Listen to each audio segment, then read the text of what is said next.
నమస్తే మిత్రులారా. ప్రశ్న రావణ్ అతనికి నిన్న కోర్టులో అయితే జడ్జి గారు పదే పదే ఈ విషయంలో మీరు ఏదైతే అరెస్ట్ చేసిన ఇష్యూ ఏదైతే ఉందో ఆ విషయంలో మాత్రము అతను రిమాండ్కి తరలించమని చెప్పేసి పదే పదే జడ్జి గారు చెప్పినా కూడా కూటమి ప్రభుత్వం ఏం చేస్తుందంటే పిఠాపురానికి సంబంధించిన కానీ లేకుంటే ఆ ఏపీలో ఉన్న సరూర్ పోలీస్ స్టేషన్ సంథింగ్ ఏదో ఉంది. ఆ పోలీస్ స్టేషన్లో ఒక కేసు అయిపోగానే ఒక బెయిల్ రాగానే ఇంకో కేసు రాగానే ఇంకో కేసు ఈ విధంగా కేసు మీద కేసులు బనాయించి ప్రశ్న రావణ్ణి ఎట్లా చేసైనా శారీరకంగా హింసించాలనేది ఏ కూటమి ప్రభుత్వం గట్టిగా ఒక ప్లాన్ అయితే వేసుకుంది. జడ్జిలు చెప్తా ఉన్నారు, కోర్టు కూడా స్పందిస్తూ ఉంది, దీని మీద మనం రిమాండ్ తరలించలేము, అతన్ని వదిలేయని చెప్పేసి బెయిల్ కూడా ఇష్యూ చేసినా కూడా వీళ్ళు పదే పదే పట్టుకొచ్చి మరి వాళ్ళని జైలులో వేసే కార్యక్రమాలు చేస్తూ ఉన్నారు. ప్రకాష్ రాజు గారు స్పందించారు. కూటమి ప్రభుత్వం నిజంగానే భయపడుతుంది. ఒక మనిషిని, ఒక యూట్యూబ్ జర్నలిస్ట్ని పట్టుకుని ఇంత హింసించడం కూడా కరెక్ట్ కాదు, ఇది ఎందుకంత భయపడుతున్నారని చెప్పేసి ప్రకాష్ రాజు కూడా మాట్లాడడం జరిగింది.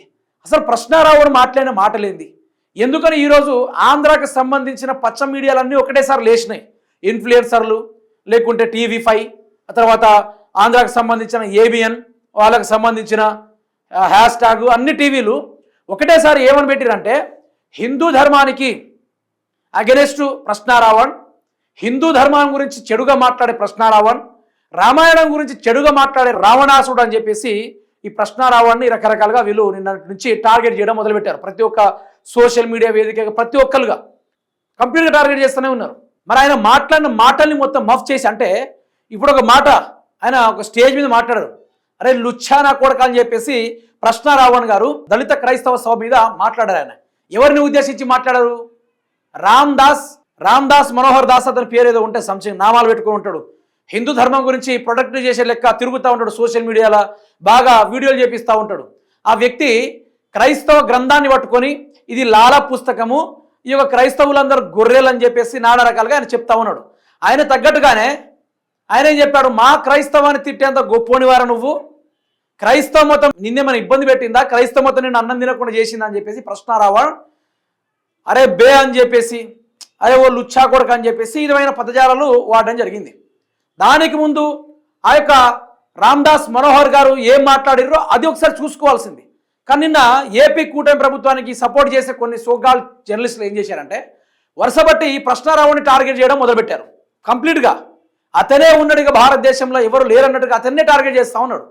మరి ఈ టార్గెటింగ్ ఏందో, గతంలో సుగాలి ప్రీతి అమ్మాయి గురించి మాట్లాడి ఈరోజు ఆ అమ్మాయి గురించి మాట్లాడే అమ్మాయికి న్యాయం చేయకుండా అధికారంలోకి వచ్చిన పవన్ కళ్యాణ్ చరిత్ర చూసుకుందాం. ఆ వాళ్ళ పిఠాపురంలోనే ఓ మహిళని చెట్టుకేసి ఓ జనసేన నాయకుడు కొడితే అప్పుడు స్పందించలేదే పోలీసు వాళ్ళు, అప్పుడు స్పందించలేదే కూటమి ప్రభుత్వం.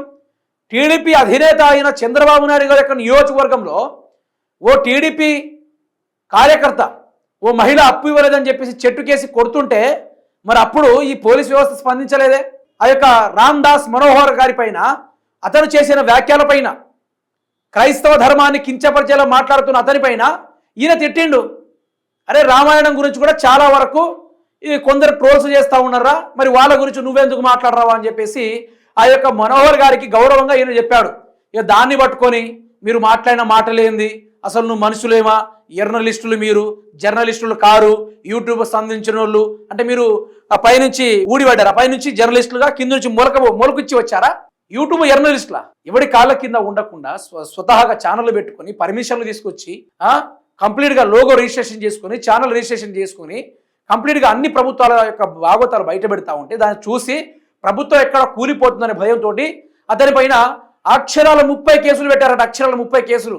ఒక కేసు నుంచి బెయిల్ రాగానే ఇంకో కేసు నుంచి బెయిల్ రాగానే ఇంకో కేసు, ఈ విధంగా రకరకాలుగా ప్రశ్నారావుని ఎట్లా చేసైనా కొట్టాలే అనేది ఏపీ కూటమి యొక్క ప్రభుత్వం యొక్క అసలైన ప్లాను. ఏం చేస్తారు ప్రశ్నారావుని, ఏం చేస్తారు? నిన్న ఒక ఫోటో కనిపించింది మిత్రులారా ప్రశ్నారావణ్ గారిది. ఆయన పోలీస్ స్టేషన్లో కూర్చొని కూడా ఇలా హుందాతనంగా ఎంత ఇబ్బంది పెట్టినా ఎన్ని కేసులు పెట్టుకున్నా బెదిరే ప్రసక్తే లేదని చెప్పేసి ఆయన ముఖంలో చిరునవ్వు చూడండి. దీనిపైన ప్రకాష్ రాజ్ గారు కూడా స్పందించారు. ఒకసారి అది కూడా మనం వినుకునే ప్రయత్నం చేద్దాం.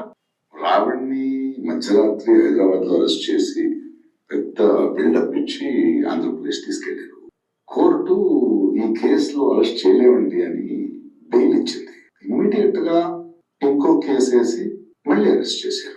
అప్పుడు కూడా కోర్టు లేదండి దిస్ ఇస్ నాట్ రైట్ అని మళ్ళీ బెయిల్ ఇచ్చింది. మళ్ళీ ఇంకో కేసులో అరెస్ట్ చేస్తారా?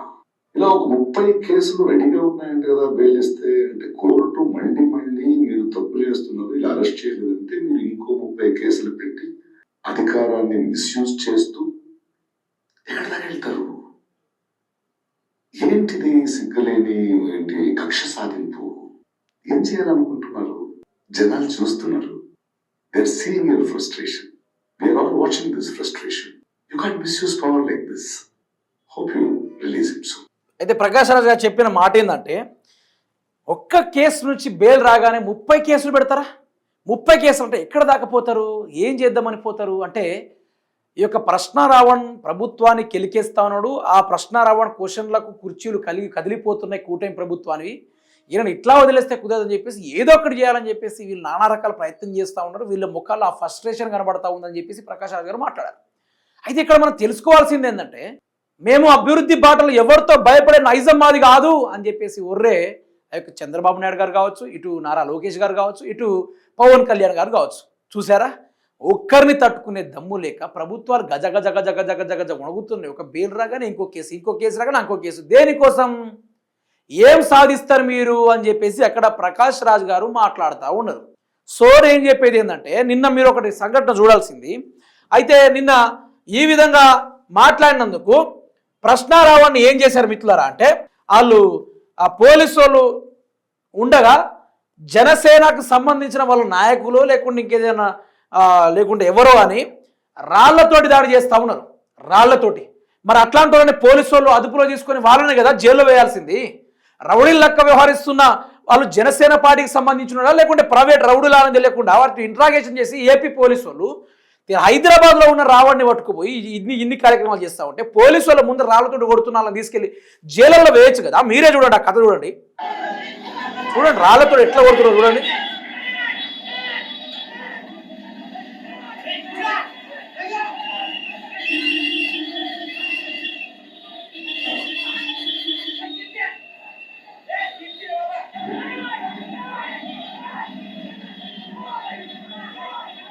చూడు, కొట్టాల్సింది పోయి పోలీసు వాళ్ళు ఏం చేశారు, దూరం జరుగుతూ ఉన్నారు.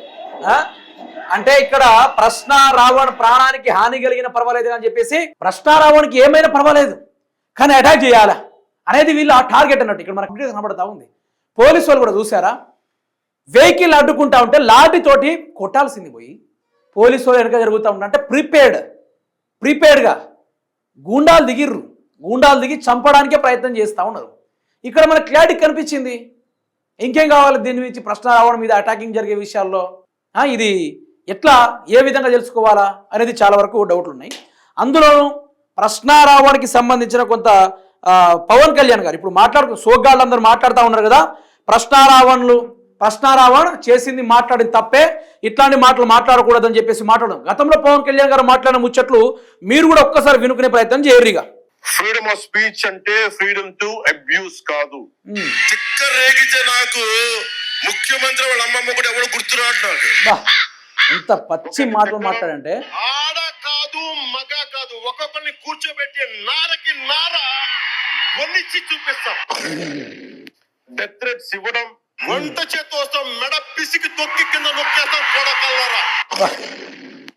ఆధారాలు లేకుండా ఆరోపణలు చేయడం, చేప నుంచి ఎక్స్ట్రాక్ట్ చేసిన నూనె, పశువు సంబంధించిన కొవ్వు, పందికి సంబంధించిన కొవ్వులు, ఇవి ఎక్కువ ఉన్నాయి. మహిళలను టార్గెట్ చేయడం, డైమండ్ రాణి ఆ రోజా కూడా మాట్లాడద్దు. పవన్ కళ్యాణ్ గారు స్వయంగా నన్ను హోటల్లో మెచ్చుకున్నారు. ఇది ఈ రోజా ఎపిసోడ్ అయిన తర్వాత ధైర్యంగా ఉండమన్నారు ఆయన నన్ను. మత విశ్వాసాలను అవమానించడం, అసలు ఇలాంటి గొడవలు పెట్టింది హిందూ నాయకులు తప్ప మిగతా నాయకులు చేయరు. అసలు ఒక వ్యక్తి గౌరవాన్ని దెబ్బతీయడం. రాహుల్ గాంధీ గారు పెళ్లి చేసుకోలేదు అన్నారు కానీ బ్రహ్మచారం చెప్పలేదు. హింసకు ప్రేరేపించడం, రాట్ల హాకీ స్టిక్కులో రాళ్ల ఒట్టి చేతులు అభినందనగా రెడీరా. ఇవన్నీ రాజ్యాంగం కల్పించిన స్వేచ్ఛలోకి రావు. ఇవి చట్టపరంగా నేరాలు. మీకు నైతిక బాధ్యత ఉన్నప్పుడు చట్టాలను చేసే లా మేకర్స్ లా బ్రేకర్స్ అయితే మనం ఎందుకు చట్టాలు పాటించాలి? ముందు మీరు పాటించండి, ఆ తర్వాత మేము పాటిస్తామని చెప్తాం ఒకసారి రేపు వాళ్ళకి. మోరల్ ఆఫ్ ది స్టోరీ ఏంటంటే, మనం అందరం విలువలు పాటిస్తూ వేరే వాళ్ళకు విలువలు చెప్తే ప్రజలు అప్రిషియేట్ చేస్తారు. మనకు విలువలు లేకుండా వేరే వాళ్ళకి విలువలు చెప్తున్నట్టు విలువల కోసం డిమాండ్ చేయడం కూడా తప్పే. సో జరిగిన కథ ఇది. పవన్ కళ్యాణ్ గారు ఎంత నీతి మాటలు మాట్లాడతారు తెలుసా? అంబేద్కర్ గారే నేర్చుకునేంత గొప్పగా మాట్లాడతారు ఆయన రాజ్యాంగం గురించి, లా ఆఫ్ స్పీచ్ గురించి, రైట్ ఆఫ్ స్పీచ్ గురించి, రైట్ ఆఫ్ క్వశ్చనింగ్ గురించి మాట్లాడుతూ ఉంటే సిగ్గనిపిస్తుంది చూస్తూ ఉంటే. ఒక్కడిని తట్టుకునే దమ్ము లేక ప్రభుత్వాలు ఇన్వాల్వ్మెంట్ అయినాయంటే మీరు అక్కడే ఓడిపోయారు. అయిపోయింది, పనే అయిపోయింది. జై తెలంగాణ, ఇక భజ గోవిందం అని చెప్పేసి నెత్తి మీద చేసుకునే కార్యక్రమాలు. ఏం చేస్తారు రావణ్ణి చెప్పండి? మహా అయితే ఇంకో 40 కేసులు పెడతారు. ఏం లేదబ్బా, రిమాండ్కి తరలించాలా ఎట్లా చేశానని చెప్పేసి ఇక ఇదే ప్రయత్నాలు జరుగుతూ ఉన్నాయి. చివరి వరకు న్యాయం గెలుస్తుందా, ఏం జరుగుతుందా అనే గురించి ప్రతిదీ మనం అప్డేట్ ఇచ్చే కార్యక్రమాలు చేస్తూనే ఉందాం. దయచేసి RG టీవీని ఫాలో అవుతూనే ఉండండి.